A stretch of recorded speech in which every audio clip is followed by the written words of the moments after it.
So guys, today I have quite interesting car. That's Audi Q7 2019, 7 seats. And this car, why it's so interesting? Because right now the price for this used Audi, it's twice less than it used to be new. And since you have a lot of choices, about 25,000 what you can buy, I think that's good choice for 7 seats instead of buying Durango or Chevy. So it is a huge SUV, 7 seats. Inside this car reminded me the same old body style from 2006, but 2019 it is a completely different body. 2020 they replaced the dashboard and some other stuff, and the car inside right now looks like Q8 or like a Lamborghini Urus. You're gonna choose what you drive, an Audi or Lamborghini. But this 2019 comes with the old body style, old style dashboard, the screen going up from the dashboard in the middle, but the steering wheel already new style. So that's quite not the Cadillac Escalade, and the space for the trunk remaining just a little bit if you're gonna use it as a 7 seats car. But why this car is so good in my opinion, and what's the common problems for this car you might gonna face, or you might already facing it if you have the same engine, same transmission car. It might be Audi A6 or A8, but they all remaining same problems. So let's go back to all the problems whatever I usually face in with those Audi V6 supercharged. Besides the air leak, like I said, there is a coolant leak. So as soon as we remove the supercharge from this engine, next time I for sure will do that short video about the process we've been doing. So as soon as the supercharger got removed, we found some small hoses, coolant hoses going from the reservoir to the main pipes on the engine. They've been leaking, and I think we found 2 of them. We replaced them, and right now so far so good. It's not smelling any oil burn or any coolant leak, any coolant burn too, and the level stays on a max. I hope 90,000 miles, that's all the problems for now, and later on nobody gonna get any bigger problem, but you might gonna get. So that's always 50-50 chance when you buy an Audi with almost 100,000 on it. This car has 90,000 miles, and it feels so good right now, not before. So as the Audi Quattro, for sure you might gonna find a problem with your transfer case or your transmission. The best way to check this Audi, any Quattro, that's when you're driving this car when it's cold and when it's warmed up. Also, you have to do some, not donuts, but turn the wheel all the way to the right or to the left and try to go around the spot to feel that if the transfer case working properly or not, because that silicone liquid inside the transfer case and rear differential sometimes getting old and making those kind of problems. But usually it's a simple fix by replacing the fluid and the problem gonna go away. This car right now doesn't have that problem, and it's a good sign. So these huge brakes with 6 pistons on the one front caliper, that's more than enough to handle almost 5,000 pounds of the 7 seats Audi. So if you guys planning to buy this kind of car, what do you have to do before you're gonna buy it? Like I say, pay attention on any smell of the coolant or oil under the hood, so it might gonna cause a lot of problems and you have to spend money on the transmission, transfer case. But the easy and simple way to check the size of the tires supposed to be on this car, and since Audi it's a Quattro, all 4 tires supposed to be the same size. If they are different not much in something else, it might gonna cause the problem with your transmission or transfer case.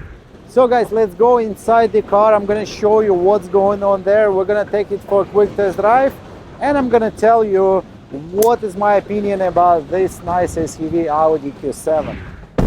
As we're sitting on the back of this car, we got the adjustable actually seat as a second row because we have 2 more seats on the back. I can drop the back part of it and I can adjust it. I have a climate control. It's a 4-zone, that's a premium plus, so 4-zone climate control. Also we have a power outlets, 2 of them. What's not enough, because it's a German car, we have only 4 cup holders, so there is 2 in the middle and 2 in the doors. That's it. If it would be Chevy or Dodge, I think it would be like, or Honda, Odyssey, it's going to be about 10-12 cup holders everywhere, but here is only 4. That's more than enough. So I'm not sure about 7 seats, but 6 passengers in this car, it's going to be more than comfortable because you can do the small table and it's going to be a lot of space. On the top of that, we get in both sound system. We have a huge panoramic roof. I'm going to open the sunshade. It's all still working. That's amazing. This car 5 years old and only 90,000 miles on it, but all options, it's still operating as new. That's amazing for the Audi and VW. Usually all the plastics are falling apart. This car, not yet. That's what I like about this new body style. I would say new style Audis. That's the cluster. So cluster, that's like a PlayStation 5. And look what I like this style. And when you close on the door, you're gonna see the huge map on your cluster.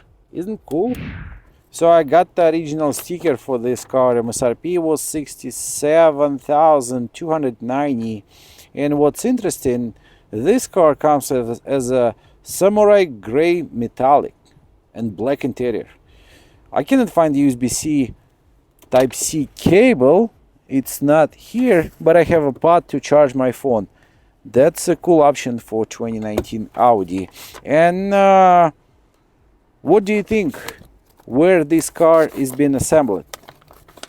Honestly, long period of time I was thinking Audi Q7 been made and assembled in the United States. I don't know why I was thinking. Maybe I was thinking about BMW X7, X5 and about the Audi Q7, but actually not.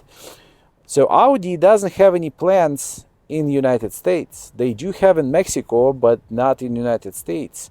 And this car has been assembled where? In Slovakia, in Bratislava. So they assembling these cars over there, and they shipping them to United States. That's a lot of work to bring this car on the US market. So one of my friends recently been looking for the car like that, but I was buying for the last maybe half year. I bought several of those Q7, and I've been buying always premium or premium plus because they cheaper. So you can buy cheaper, you can sell it cheaper on the market. And most of the time people, they don't care it's a premium, premium plus or prestige. But this guy was looking for the prestige, but for the cheapest price as much as possible. So he found 120,000 miles 2018, and I think he bought it for about 19,000. But believe me, from the time when he bought it a couple months ago till today, he already did a lot of stuff on the engine. He already rebuilt the transmission, and now he's looking for the money actually to buy the new tires for that car. So what I was gonna say with that story, just spend a little bit maybe more time and for checking this car, and try to spend maybe a little bit, not try to spend always as less as you can, but sometimes you have to pay a little bit more for the car just because the condition, tires and all that kind of stuff in much better condition. So not always the price, so not always try to go by price, try to go by quality, try to go by condition of the car. And as far as right now, I like this Audi. I think it's the best, one of the best Audi Q7 I was buying, used one. It's a great condition, the car drives really good. I have no problem at all with this unit. And a lot of cool stuff like the panoramic roof, blind spot assistant, and both sound system, navigation, this amazing cluster you can play with, and this touchpad. For me, till right now, I still have a lot of questions about this touchpad. Who's using it? Why they design it? Not only Audi, a lot of German cars like BMW and Mercedes, they doing this one, and they've been doing it before. Lexus actually, I think they number one who started doing that touchpad on the Lexus IS back in 2016. Actually, I'm mistaken here because Mercedes S-Class in 2014, they start doing that touchpad before Lexus. But again, it's a question for me, and when I'm driving it, I cannot even use it. I mean, maybe for someone it's really helpful, but for me, I cannot find it as a good option in this Audi. So as a father, I become a huge fan of the family SUV, and I think this 2019 Audi Q7, it's not a bad choice to be your family car for 25,000.